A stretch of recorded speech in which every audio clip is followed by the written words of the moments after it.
여러분, 날씨가 영하로 내려가서 이제 많이 추워졌습니다. 모두들 독감, 감기 조심하시기를 바랍니다. 오늘은 설교를 시작하기 전에 먼저 미국 한인 기독교인들이 운영하는 아멘넷이라는 신문에 교회 성장보다 본질이다 라는 제목의 좋은 글이 있어서 소개하려고 합니다. 지금 미국에 있는 한인교회에서 유행하는 말이 작은 교회라고 합니다. 코로나 팬데믹을 거치면서 교회 건물이나 성도들 숫자가 중요한 것이 아니라는 시각이 지금 생겨나고 있다고 합니다. 그 한 예로 큰 방송국을 통하지 않고 스마트폰에 있는 유튜브를 통해서 하나님 나라 복음을 전 세계에 전할 수 있게 되었다고 했습니다. 그 글을 쓴 목사님은 하나님은 큰 교회를 담당하는 그릇도 사용하고 작은 교회를 담당하는 그릇도 사용한다고 하셨습니다. 그러면서 이제 어느 시점이 오면 기존의 큰 하드웨어가 너무 커서 불편하고 비효율적이라는 생각이 들 때가 온다고 했습니다. 교회 역사를 공부해보면 중세시대 때 큰 대형 교회들이 타락하고 교회가 작아지면서 교회의 본질이 무엇인지 생각하게 되었다고 합니다. 지금 미국 한인교회는 이민자들이 감소하고 인구도 감소하고 있으면서 그리고 세속화로 인해서 교회는 점점 작아지고 있다고 했습니다. 한때는 미국 한인교회는 교회 성장이라는 연구소가 많이 있었는데 이제는 교회가 작아지는 시대가 되어서 어떻게 교회 정체성을 지키고 살아가며 교회의 본질의 사명을 감당할지 연구하는 시대가 도래했다고 했습니다. 한동안 많은 신학생들은 대형교회 목회자를 보고 신학교를 가서 외형적인 성장이 목회에 성공한 것으로 생각하는 경향이 많았다고 하면서 이제는 교회 본질의 사명에 충실하며 교회의 숫자, 교회의 크기, 재정 여유 등 비본질적인 것을 버릴 때가 되었다고 했습니다. 사도 바울이 로마를 복음화할 때 도운 소아시아의 작은 교회들과 그리고 카타콤 교회가 로마에 침투해서 로마를 복음화한 작은 교회들의 중요성을 이제 다시 한번 생각하는 시대가 되었다고 했습니다. 그러면서 그 글을 쓴 목사님은 한국 교회는 이제 얼마나 많은 목회자를 배출했느냐가 아니라 얼마나 목회 본질에 충실한 목회자를 세울 것인지 미래가 달려있다고 했습니다. 마지막 결론으로 그 목사님은 지금 이 시대는 작지만 강한 교회, 작지만 주님의 대사명에 충성스럽게 감당하는 목회자를 필요로 한다고 하면서 글을 마쳤습니다. 저는 개인적으로 그 목사님의 글에 많은 공감이 되었습니다. 바라고 기도하기는 주님의 대사명에 충성스럽게 감당하는 작지만 강한 교회들의 개미군단을 이루어서 한국교회의 미래를 감당하며 사는 작은 교회들이 많이 생겨나기를 기도해 봅니다. 자, 오늘은 마태복음 4장 12절로 25절 본문 말씀을 가지고 하나님 은혜의 말씀을 나누도록 하겠습니다. 마태복음 4장 12절로 25절 말씀 다 같이 한 목소리로 읽어봅시다. 마태복음 4장 12절로 25절 다 같이 한 목소리로 읽어봅시다. 시작. 예수께서 요한이 잡혔다고 하는 말을 들으시고 갈릴리로 돌아가셨다. 그리고 그는 나사렛을 떠나 스불론과 납달리 지역 바닷가에 있는 가버나움으로 가서 사셨다. 이것은 예언자 이사야를 시켜서 하신 말씀을 이루시려는 것이었다. 스불론과 납달리 땅, 유다강 건너편 다 들어가는 길목, 이방 사람들의 갈릴리, 어둠에 앉아있는 백성이 큰 빛을 보았고 그들은 죽은 땅에 앉은 사람들에게 빛이었다. 그때부터 예수께서는 회개하여라 하늘나라 가까이 왔다 하고 선포하기 시작하셨다. 예수께서 갈릴리 바닷가를 걸어가다가 두 형제 베드로라는 시모가 형제들로 그물을 던지고 있는 것을 보셨다. 그들은 어부였다. 예수께서 그들에게 말씀하셨다. 나를 따라오너라. 나는 너희를 사람을 갖는 어부로 삼겠다. 그들은 곧 그물을 버리고 예수를 따라갔다. 거기에서 조금 더 가시다가 예수께서 다른 두 형제 곧 세베대의 아들 야고보와 그의 동생 요한을 보셨다. 그들은 아버지 세베대와 함께 배에서 그물을 깃고 있었다. 예수께서 그들을 부르셨다. 그들은 곧 배와 자기들 아버지를 놓아두고 예수를 따라갔다. 예수께서 온 갈릴리를 두루 다니시면서 그들의 회당에서 가르치며 하늘나라의 복음을 선포하며 백성 가운데서 모든 질병과 아픔을 고쳐주셨다. 예수의 성령이 온 시리아에 퍼졌다. 그리하여 사람들이 각가지 질병과 고통으로 앓는 모든 사람들과 귀신 들린 사람들과 다니는 사람들과 중풍병 환자들을 데리고 갔다. 예수께서 그들을 고치셨다.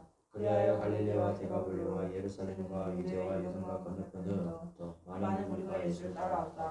저번 주에는 예수님이 성령에 이끌려 광야로 가서 금식기도 하시며 악한 마귀의 세 가지 유혹을 하나님 말씀과 기도로 물리치시고 예수님이 시험을 통과하며 영적 승리를 하시는 것을 배웠습니다. 오늘 본문 12절에 보면 마태는 예수님이 세례 요한의 감옥에 잡혔다는 소식을 들으시고 예수님은 갈릴리로 가셔서 고향 나사렛으로 가시지 않고 스불론과 납달리 지역에 있는 가브나움으로 가셔서 사셨다고 기록했습니다.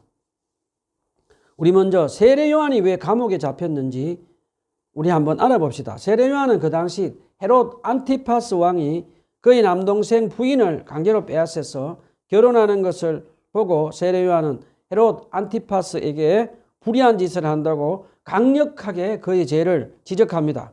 그러자 헤롯 안티파스는 눈의 가시 같은 세례 요한을 감옥에 가두어 버립니다. 예수님은 세례 요한이 잡혔다는 소식을 듣고 왜 갈릴리 지방으로 갔을까요? 예수님이 헤롯 안티파스가 두려워서 도망간 것일까요? 우리가 잘 아는 대로 헤롯 안티파스는 갈릴리 지방도 다스리고 있었으므로 예수님이 갈릴리로 가셨다는 것은 헤롯 안티파스가 두려워서 도망간 것이 아닌 것을 알 수가 있습니다. 그 다음에 왜 예수님은 갈릴리 나사렛 고향으로 가시지 않았을까요?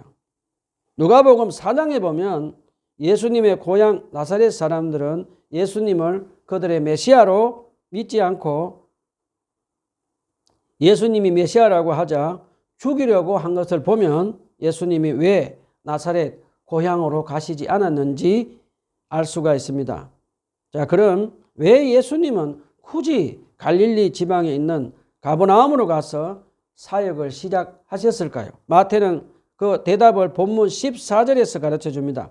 마태는 예수님이 갈릴리 지방에서 메시아 사역을 시작하신 것은 구약의 이사야 선지자가 이사야서 9장 1절 2절 예언된 것을 성취하려고 예수님이 갈릴리로 가셨다고 가르쳐 줍니다.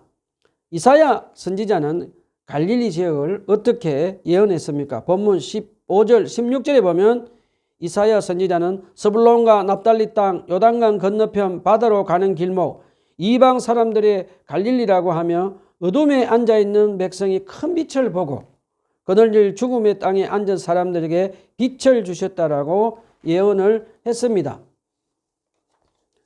우리 여기서 이사야 선지자가 이방 사람들의 갈릴리로 어둠과 그늘진 죽음의 땅이라고 한 갈릴리 지역 역사를 잠깐 한번 알아보도록 합시다.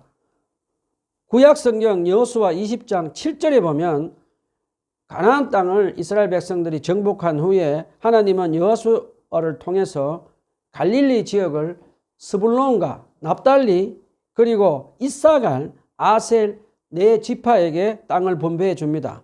그런데 솔로몬 왕이 자기 궁전을 지으면서 두로 왕 히람에게 백향목과 많은 금과 은을 선물로 받습니다. 그래서 솔로몬 왕은 두로 왕 히람에게 갈릴리 지역 22여 개 성읍을 이제 선물로 줍니다.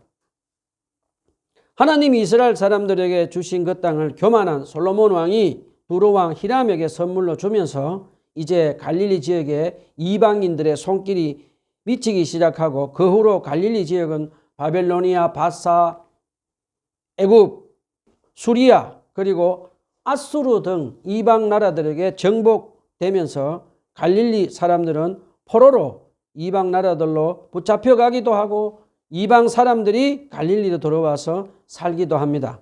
그러면서 시간이 지나면서 자연스럽게 많은 혼혈인들이 생겨나고 이방 신들의 종교와 제사가 갈릴리에 들어와서 혼합 종교가 생겨납니다.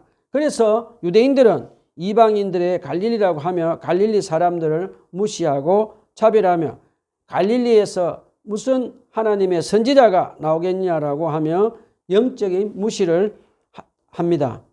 그런 가운데 갈릴리 사람들은 그 당시 바닷가에 살면서 많은 어부들이 있었는데 그 당시에 로마 식민지로 살면서 어부들은 밤새도록 물고기를 잡아서 팔아도 로마 제국의 세금과 또 헤롯 왕의 세금과 세리들 때문에 늘 빈주머니가 되어서 가난하게 살고 있었다고 합니다.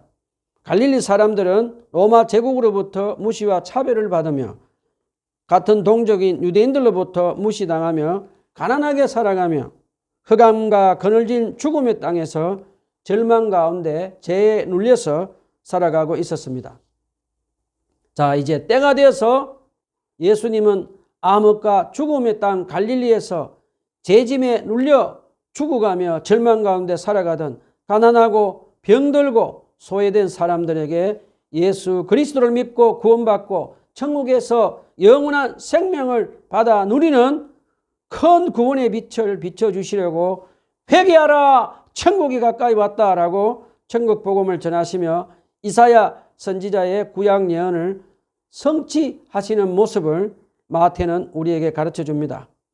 그 다음에 오늘 본문을 통해서 배울 수 있는 또 하나는 예수님이 그 당시에 정치, 종교, 문화의 중심지로 부자들과 종교 귀족들이 모여 살던 예루살렘으로 가서 베이스 캠프를 차려서 메시아 사역을 시작하지 않고 그 당시 이방인 갈릴리라고 무시받고 차별을 받던 가난한 곳에서 베이스 캠프를 차리고 메시아 사역을 시작하신 것도, 그리고 예수님이 비천하고 못배운 갈릴리 어부 출신들을 제자로 삼으신 것도 세상 방식과 다르며 특별히 예수님의 산상수훈 가르침이 세상의 가르침과 방식과 다르다는 것을 배울 수가 있습니다.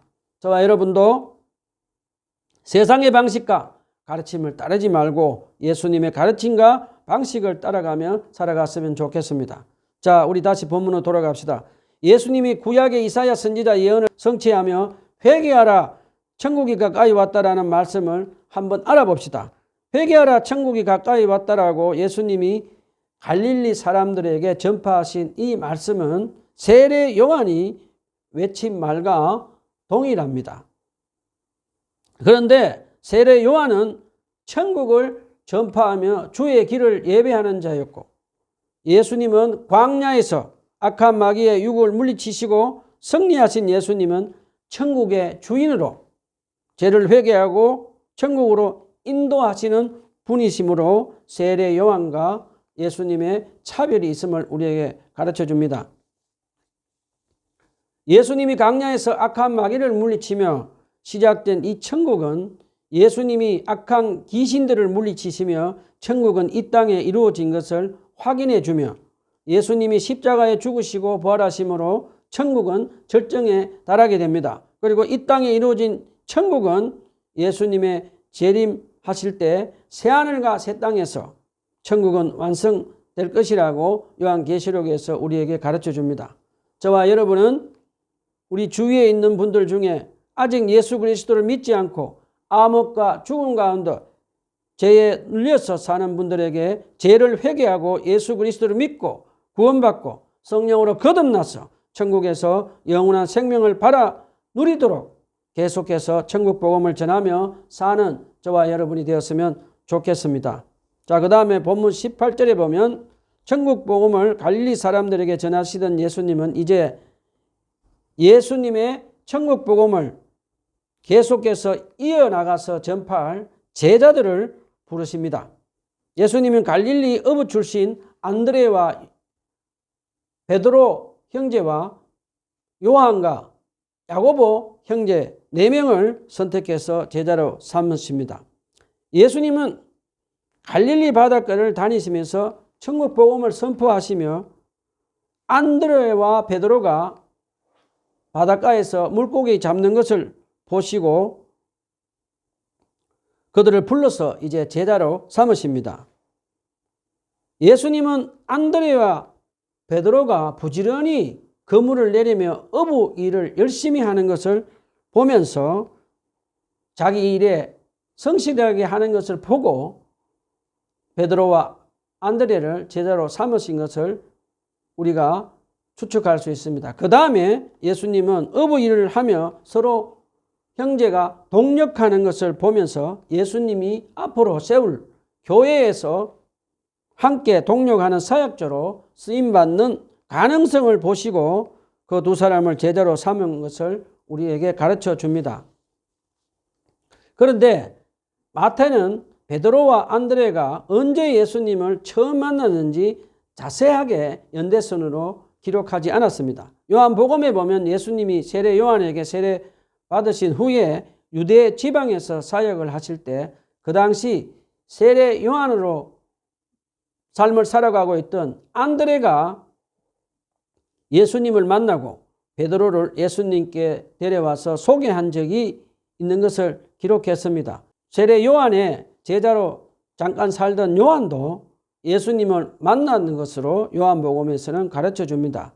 그리고 누가복음 4장과 5장에 보면 예수님은 베드로 장모가 열병을 앓을 때 고쳐주시고 밤새도록 그물을 던져 물고기 한 마리 잡지 못했던 베드로에게 예수님은 그물이 찢어지도록 물고기를 잡는 기적을 베풀어 주시며 안드레와 베드로 그리고 요한은 예수님을 이미 알고 있었던 것을 우리에게 가르쳐 줍니다.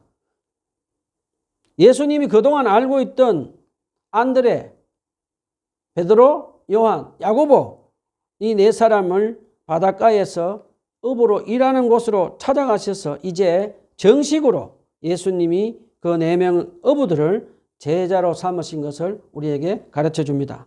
자, 우리 다시 본문으로 돌아갑시다. 본문 19절 예수님이 안드레와 베드로에게 나를 따라오너라 내가 너희를 사람 낚는 어부로 삼겠다고 하신 말씀을 한번 생각해 봅시다. 우리 여기서 잠깐 예수님이 나를 따르라 해서 나라는 말에 대해서 우리 한번 주목해 봅시다.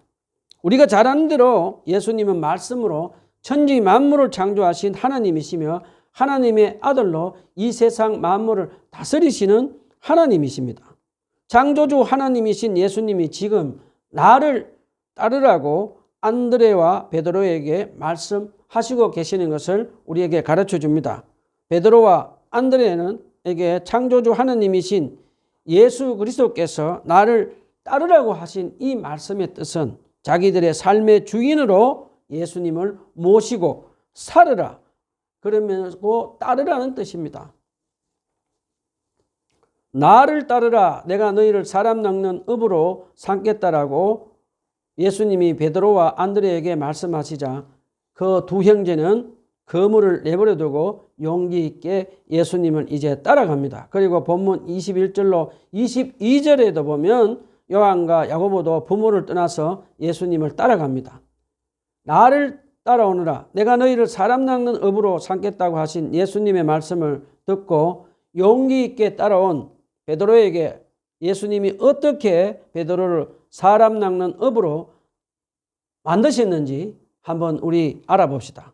예수님은 베드로와 3년 동안 함께 살면서 천국 복음을 전하는 훈련을 시켰었습니다. 그리고 예수님은 온 세상 죄를 대속해서 십자가에 죽으시고 3일 만에 부활하실 것을 베드로에게 말씀하셨습니다. 그런데 베드로는 믿지 않았습니다. 이제 예수님이 가야바 대제사장에게 붙잡혀 신문을 받을 때 베드로는 3번이나 예수님을 모른다고 부인하며 예수님을 배반하는 말을 할 때 예수님은 베드로의 얼굴을 사랑 가득 찬 얼굴로 바라보시며 예수님을 배반하는 베드로를 사랑해 주셨습니다.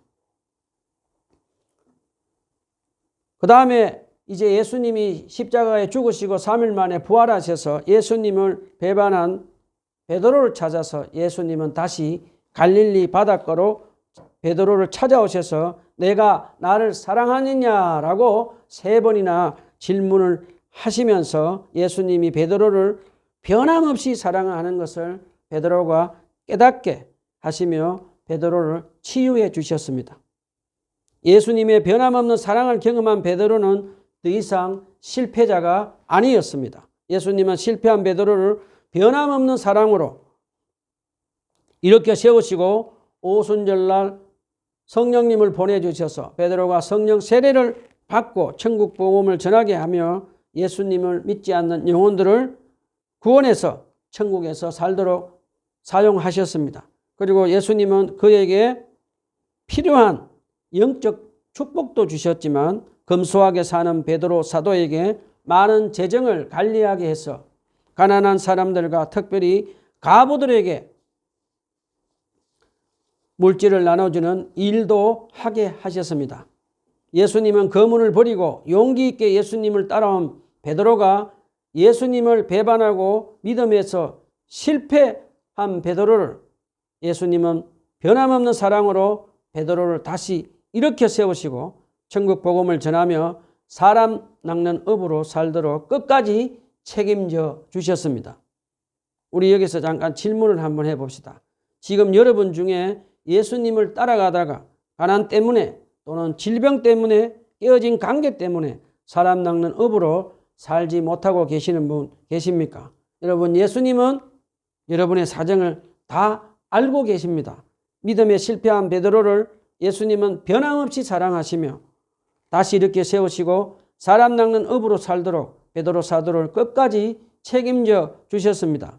저는 사람 낚는 업으로 예수님의 부르심을 받고 예수님을 따라가다가 제 아내의 긴 질병으로 인해서 12년 전에 교회 사역을 내려놓고 세상에 나가 일을 하며 돈을 벌면서 살았지만 개인 파산을 경험하기도 했습니다.